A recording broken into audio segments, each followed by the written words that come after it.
It's fall, y'all. Well, not really. We are still in the dog days of summer, but it's time to plant your fall garden.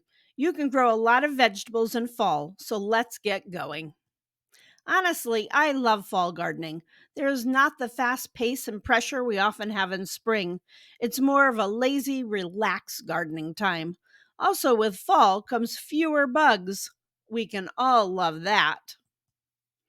So I'm talking to my Zone 6 friends just because that's where I've spent the majority of my gardening life. This big green swath is Zone 6.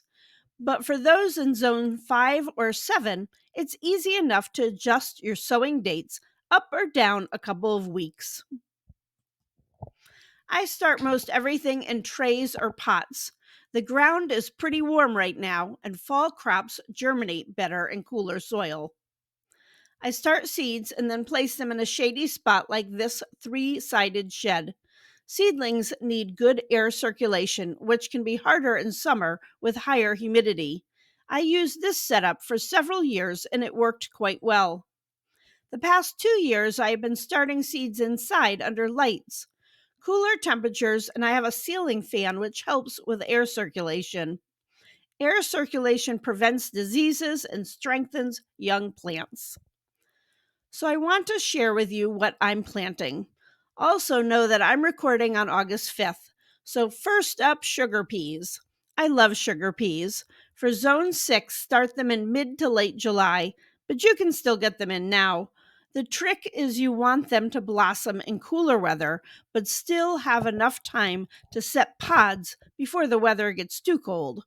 My favorite variety is Cascadia. When you transplant peas, space seeds 2 to 3 inches apart and in rows that are 24 inches apart for bush types. Vining types that will have a trellis need a greater distance. Check the seed pack for the particular variety that you plant to figure out the right spacing. I am also seeding onions. I had a lot of rain this season and my spring onions have been crappy. Onions do take a long time to grow, but the nice thing is they are perfectly good to eat when not fully grown. I always plant my onions close to each other and then harvest every other one. This gives the others more room to grow and gives me that classic spring onion size. I often plant a few last summer squash plants at the end of July and in early August. These seeds can go right in the ground in the garden because squash seeds germinate in warm temps. I use quick maturing varieties. Delta is a yellow squash that takes only 43 days, and black zucchini takes 50. End of July into early August, I plant broccoli and cabbages in yogurt cups or flats and put them in the shed out of the heat of the sun. I do look for some shorter season variety ones, so around 60 to 70 days to maturity.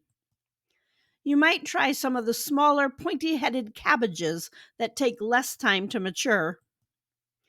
Not the greatest picture, but you can see how I grouped broccoli, cabbage, and kale together here. I installed the hoops when I transplanted them. That way, as the nights got colder, I covered them with garden fabric.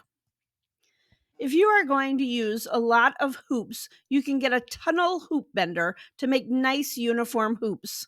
They take 1/2 to 1 inch electrical conduit and make a nice sturdy hoop. You can also buy these accordion style hoops that have thin wires within a plastic cover. They are lightweight and easy to install for cool weather, but they aren't very tall, so good for lettuce and other short greens. I'll put some links in the description if you are interested. I do get a small commission when you make a purchase from my link or a link on the website. And that helps out my channel. So, speaking of helping me out, which I greatly appreciate, my latest book is out. This is part of my wildlife rehabilitation series, all about squirrels. However, for gardening, I'm already working on the 2025 garden logbook and am open to any suggestions you might have. The 2024 version is on sale on the website store. This one is meant to be a record keeping system versus the complete guide, which gets more into depth on how to grow specific varieties. So, on the flip side, early in the fall season, you may need to make shade. When you plant out brassicas, they will appreciate some shade. If you have tall plants like corn or pole beans growing, a great place to put them is in the shade of those taller plants. I also keep using my summer shade cloth in the fall.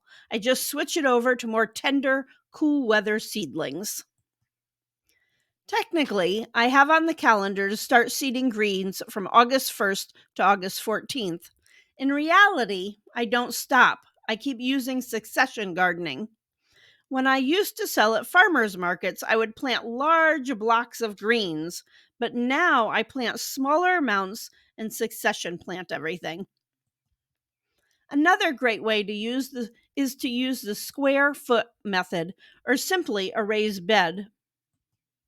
Square foot gardens are great for fall, and when you harvest one thing, just plop another plant in. I start root crops in late August. I typically direct sow carrots and turnips under shade cloth. Beets I've been transplanting. I have a video on growing arugula, which has not been very popular, but I want to say arugula is a fabulous cool weather crop. Some varieties can be a bit peppery, but there are more mild varieties. Arugula grows quickly and matures in 21 days for baby leaf and 38 for full size. Keep in mind that the local temps for sowing cool weather crops is 60 to 75 degrees, so best to sow them in trays that you can stick in a cool location and place out in the morning sun once they start growing. Remember to make sure to give your fall seedlings plenty of water. Late summer is typically a dry period, so they need 1 to 2 inches of water each week. You can check out my blog post on my planting schedule for fall gardens. I hope everyone has a productive garden this fall. Please give this video a thumbs up and subscribe to my channel. Thanks for watching and have a fabulous sunny day.